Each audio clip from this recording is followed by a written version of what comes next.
नमस्कार, मी लतिका महाराष्ट्र रेसिपीमध्ये मी तुमचं स्वागत करत आहे। आज मी तुम्हाला पावट्याची आमटी बनवून दाखवणार आहे। त्यासाठी लागणारे साहित्य, पण त्याआधी चॅनलला सबस्क्राइब करा आणि बेल आयकॉनवर क्लिक करा।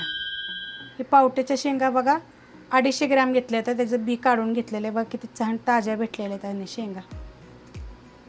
लसूण 1 गड्डी आहे, अर्धा इंच आलं आहे आणि एवढा छोटा तुकडा खोबऱ्याचा आहे आणि थोडीशी कोथिंबीर आहे। एकसारखं बारीक टेचून घेतले बघा, खलबत्त्यामध्ये एकदम बारीक टेचून घ्यायचं। तुम्ही जरी मिक्सरला लावलं तरी चालेल, पण हे टेचलेलं ना त्याची चवच वेगळी येते। शेंगदाण्याचं कूट भाजून कुटून घेतलेलं आहे। शेंगदाणे चांगले खरपूस भाजायचे आणि कुटून घ्यायचे। एक बारीक कांदा घेतलाय कापून, जिरे मोहरी फोडणीसाठी आहे, कढीपत्ता आहे, एक छोटं टमाटर घेतले बघा कापून, काळा मसाला आहे, मीठ आहे आणि आपल्याला तेल लागणार आहे। कढई गरम करत ठेवलेली आहे, त्याच्यामध्ये पहिले आपण हे ना पावटा भाजून घ्यायचा। पहिला चांगला डाग पडस्तोर भाजून घ्यायचा, म्हणजे आमटी ना चवीला एकदम छान लागते बघा। बघा असे डाग पडस्तोर चांगला पावटा भाजून घ्यायचा। तर आता हे मी काढून घेते। तर कढईमध्ये आपण तेल टाकून घेऊया। तर बघा थोडंसं तेल टाकलेलं आहे आणि चांगलं गरम होऊन देऊया। तेल गरम झालेलं आहे, तर जिरे मोहरी, कढीपत्ता आणि एक छोटा आकाराचा कांदा आहे बघा, बारीक कापून घेतलेला आहे।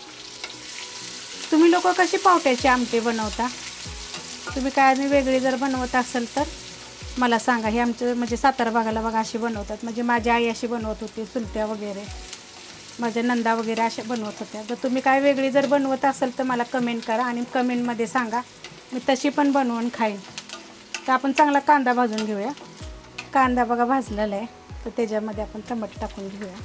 बारीक आकाराचं टाकले जरी नसलं तरी चालेल बरं का, जरी नाही टाकलं तरी काय कालवणाला फरक पडणार नाही।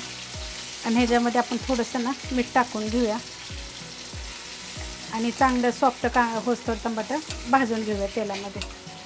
टमाटर बघा चांगलं सॉफ्ट झालेलं आहे। तर आता हे बघा मी तुम्हाला सांगितलं होतं, सुक्कं खोबरं, 1 गड्डी लसूण, अर्धा इंच आलं आणि थोडीशी कोथिंबीर मी खलबत्त्यात बारीक कुटली। तुम्ही जरी मिक्सरला बारीक कुटली तरी चालते, पण असं कुटल्यावर ना कालवणाची चव ना एकदम वेगळी येते बघा। तर हे आपण हे चांगलं परतून घेऊया आणि ह्याच्याबरोबर हे आपण शेंगदाण्याचं कूट, खरपूस शेंगदाणा भाजून बघा कुटलं होतं। कालवण नाही एकदम ना लयच वेगळं लागतं, तुम्ही करून बघा असं। आणि हे काळा मसाला आपला, ह्याची पण बघा मी रेसिपी टाकलेली आहे। तर ते चांगलं आपण मिनिटभर परतून घेऊया ह्याला। आता हे चांगलं परतून घेतलेलं आहे। ह्याच्यात बघा शेंगदाण्याचं कूटसुद्धा कमी टाकलं तरी चालतं। आता हे आपण पावटा बघा भाजून घेतलेला, चांगलं डाग परस्तोर पावटा भाजायचा, कारण हा ना संक्रांतीच्या टायमाला पावटा जो भेटतो ना त्याची चव बघा वेगळीच येते कालवणाची। राणा बिना जर बनवून जर खाल्लं तर आणि वेगळी चव येते, पण आता ना हमेशा पावट्याच्या शेंगा भेटते त्या।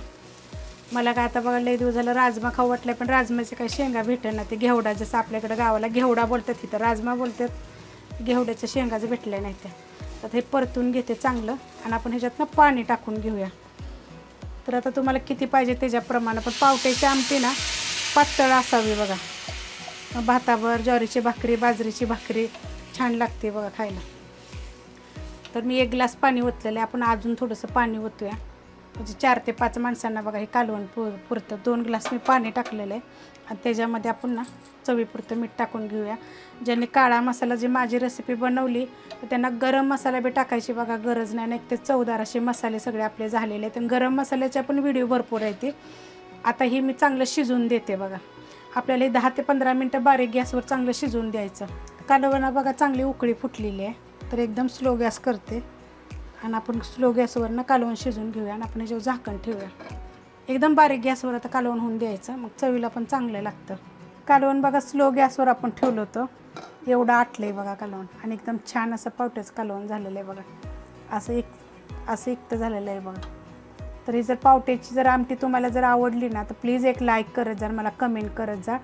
आणि तुम्हाला मी सांगितलेलं की ह्याच्यात दुसरं काय जर तुम्हाला जर पावट्याची आमटी तुम्ही कशी बनवत असेल ना तर मला मेसेज करा कमेंट बॉक्समध्ये। आवडली तर लाईक करा, सबस्क्राईब करा, कमेंट करा आणि शेअर बी करा।